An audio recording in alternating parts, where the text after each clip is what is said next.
नमस्कार, वंदे भारत। आप देख रहे हैं भारत तक, आपके साथ मैं हूं सांची त्यागी। वीडियो शुरू करने से पहले मैं आपको बता दूं कि हम किसी देश का समर्थन इस वीडियो में नहीं कर रहे हैं। ये रिपोर्ट सिर्फ और सिर्फ 3 पक्षों पर आधारित है और वो है रूस, यूक्रेन और पश्चिमी देश, और ना ही इस रिपोर्ट का कोई कनेक्शन भारत से है। आज की वीडियो पूरी तरह से हालिया समीकरणों पर आधारित है जो अमेरिका के राष्ट्रपति के बदलने के साथ ही पूरी तरह से बदल चुके हैं। आज बस ऐसे ही मन में ख्याल आ रहा था कि विश्वासघात का दर्द कैसा होता होगा। अपने सगे अगर पीठ पर चाकू घोंप दे तो वो ज्यादा दर्द देगा, या फिर सामने से चली अंधाधुंध गोलियों के बाद छलनी हुआ जिस्म, इनमें से किसका दर्द ज्यादा होगा? ख्याल तो ये भी है कि ज्यादा दर्द किसे होगा, मन को होगा या शरीर को? इसका जवाब इस वक्त कोई बेहतर तरीके से दे सकता है तो केवल और केवल यूक्रेन के राष्ट्रपति वोलोदिमीर ज़ेलेंस्की हैं। ज़ेलेंस्की को आप जानते होंगे, यूक्रेन के वही राष्ट्रपति जो युद्ध के बीच चुनाव नहीं करवा पा रहे हैं, वही राष्ट्रपति जिनके पास यूक्रेन के नुकसान का कोई हिसाब ही नहीं है, वही राष्ट्रपति जो इस वक्त अकेले, बिल्कुल अकेले पड़ चुके हैं। दुनिया वाले में आज बात नीलामी से बस एक कदम दूर खड़े ज़ेलेंस्की और उनके यूक्रेन की, जिनकी हालात अब पहले विश्व युद्ध के खत्म होने से पहले मुहाने पर खड़े जर्मनी जैसी हो चुकी है। जो लोग इतिहास जानते हैं उन्हें पता है, पहले विश्व युद्ध में जर्मनी की बुरी हार के बाद उसकी स्थिति नीलामी जैसी हो गई थी। अपने ही सहयोगियों से उसे धोखा मिला था।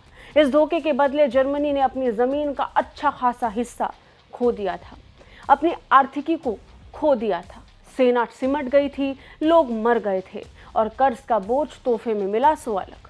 युद्ध का मुआवजा भरने का दंड तक जर्मनी को भरना पड़ा। यही तय हुई थी वर्साई की संधि भी, और अब लग रहा है कि ऐसा ही कुछ यूक्रेन को भी मिलने वाला है। ट्रंप के सत्ता में आने के साथ ही एक बात की चर्चा चारों तरफ होने लगी है कि यूक्रेन का बुरा वक्त शुरू होने वाला है। लेकिन ये कितना बुरा होगा, आज यही जानने की हम कोशिश करेंगे। सबसे पहले बात करते हैं ट्रंप के ऐलान और उस पर ज़ेलेंस्की के बयान की। पहले बात डोनाल्ड ट्रंप की। डोनाल्ड ट्रंप युद्ध के पहले से ही कह रहे हैं कि यूक्रेन को किसी भी कीमत पर युद्ध नहीं लड़ना चाहिए था। ट्रंप आज भी अपनी बात पर कायम है, बल्कि उनके हालिया बयान में तो ट्रंप ने एक ओपन पोस्ट में ज़ेलेंस्की के लिए बेहद अपमानजनक शब्दों के साथ उनको संबोधित किया और उन्हें कमजोर बता दिया। उनके लेटर में ज़ेलेंस्की को कॉमेडियन और बिना चुनाव वाला तानाशाह तक कह दिया गया। 3 साल तक अमेरिका से मिले हर समर्थन के बाद यूक्रेन के राष्ट्रपति ज़ेलेंस्की के लिए यह अपमान बहुत ज़्यादा और बहुत बड़ा था। यह विश्वासघात की तरह था। नतीजन आज पहली बार ज़ेलेंस्की ने इस्तीफे की पेशकश कर दी है। वोलोदिमीर ज़ेलेंस्की ने घोषणा कर दी है कि अगर उनके राष्ट्रपति पद छोड़ने से यूक्रेन को नेटो की सदस्यता मिलती है तो बिना देर किए इस्तीफा दे देंगे। कीव में एक प्रेस कॉन्फ्रेंस में उन्होंने एक बयान जारी किया और इस बयान ने पूरी दुनिया में खलबली मचा दी है। उन्होंने अपने बयान में कहा कि अगर मेरे राष्ट्रपति नहीं रहने से यूक्रेन में शांति आती है तो इसके लिए मुझे पद छोड़ने की ज़रूरत है, तो मैं इसके लिए भी तैयार हूँ। मैं यूक्रेन को नाटो का सदस्य बनाने के बदले अपना पद त्यागने के लिए पूरी तरह तैयार हूँ। उन्होंने ये भी कहा कि अगर ज़रूरत पड़ी तो वो तुरंत राष्ट्रपति पद से हट जाएंगे। नेटो की सदस्यता वाले विवाद से शुरू हुई ये जंग आज इसी शर्त पर खत्म हो सकती है। वाकई हैरानी होती है, 2 लोगों के अहंकार ने कैसे 2 देशों को जला डाला, पूरी दुनिया को इसमें झोंक दिया। इस पर अब तक कई चर्चाओं का हिस्सा आप खुद बन चुके होंगे। लेकिन अब आगे क्या?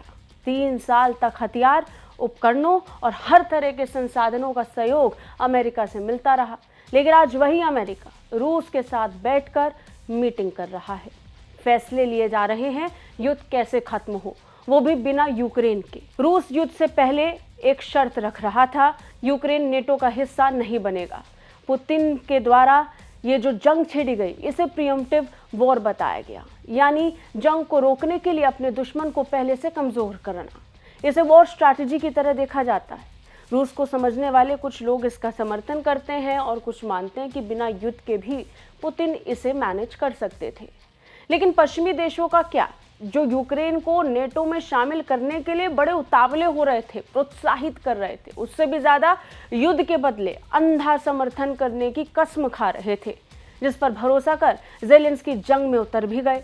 3 साल युद्ध खींच भी लिया, लेकिन अब यूक्रेन में टूट फूट मच चुकी है। पिछले 3 साल से लगातार रूस के साथ जंग लड़ते लड़ते यूक्रेन की माली हालत डगमगा गई है। यूक्रेन की सेना जवानों की कमी और कई तरह की राजनीतिक समस्याओं से इस समय जूझ रहा है। रूस के खिलाफ जंग में अमेरिकी हथियार, आर्थिक मदद और स्टारलिंक जैसी संचार सुविधाएं एक अहम भूमिका निभा रही हैं। अमेरिकी मदद न मिलने से यूक्रेन की स्थिति बेहद कमजोर हो जाएगी। आखिर में मजबूर होकर यूक्रेन को समझौता करना पड़ेगा। ये बात ज़ेलेंस्की जान रहे हैं और आज उनकी टूटी हुई आवाज़ ये बता रही है कि वो गिव अप कर रहे हैं। अब ये समझौता कैसे हो सकता है, ये भी समझ लीजिए।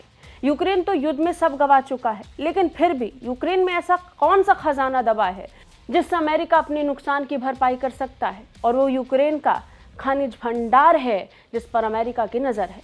अमेरिकी राष्ट्रपति डोनाल्ड ट्रंप की नज़रें यूक्रेन की ज़मीन के अंदर दबे उस खजाने पर टिकी हैं और इसे लेकर अब दोनों देशों के बीच खींचतान बढ़ती जा रही है।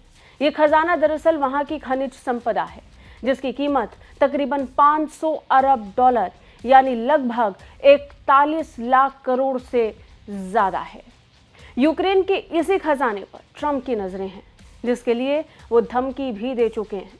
दरअसल रॉयटर्स की एक रिपोर्ट के मुताबिक अमेरिकी वार्ताकारों की तरफ से यूक्रेन को चेतावनी दी गई है कि अगर राष्ट्रपति वोलोदिमीर ज़ेलेंस्की ने खनिज सौदे को मंजूरी नहीं दी तो स्टारलिंक सैटेलाइट इंटरनेट सेवा को बंद किया जा सकता है। इस पर इस समय जंग का आधार टिका हुआ है। यूक्रेन स्टारलिंक पर पूरी तरह निर्भर है। हालांकि पिछले हफ्ते ज़ेलेंस्की ने इस समझौते को ठुकरा दिया था क्योंकि इससे यूक्रेन की सुरक्षा के लिए कोई ठोस गारंटी नहीं दी गई थी। इसके बाद ट्रंप ने ज़ेलेंस्की पर हमला बोलते हुए उन्हें बिना चुनाव वाला तानाशाह बता दिया था। पोस्ट में ज़ेलेंस्की को लेकर ट्रंप ने कहा कि सोचिए, एक मामूली सफल कॉमेडियन वोलोदिमीर ज़ेलेंस्की ने अमेरिका को $350 बिलियन खर्च करने के लिए मना लिया, एक ऐसे युद्ध में जो जीता नहीं जा सकता था, जिसे कभी शुरू ही नहीं होना चाहिए था, लेकिन एक ऐसा युद्ध जिसे वो अमेरिका और ट्रंप के बिना कभी भी समाप्त नहीं कर सकते हैं। ये बयान इस समय ज़ेलेंस्की को चुभ रहा है। बड़ी बात ये कि सत्ता में आने के बाद से ट्रंप की ये शक्ति यूक्रेन के लिए तो दिखाई पड़ती ही है, लेकिन रूस के लिए वो बिल्कुल अलग है। सऊदी अरब में भी रूसी टीम के साथ हुई अमेरिकी टीम की बैठक में ट्रंप की तरफ से रूस के खिलाफ कुछ भी जोरदार या चोट वाला नहीं बोला गया और ना ही किया गया।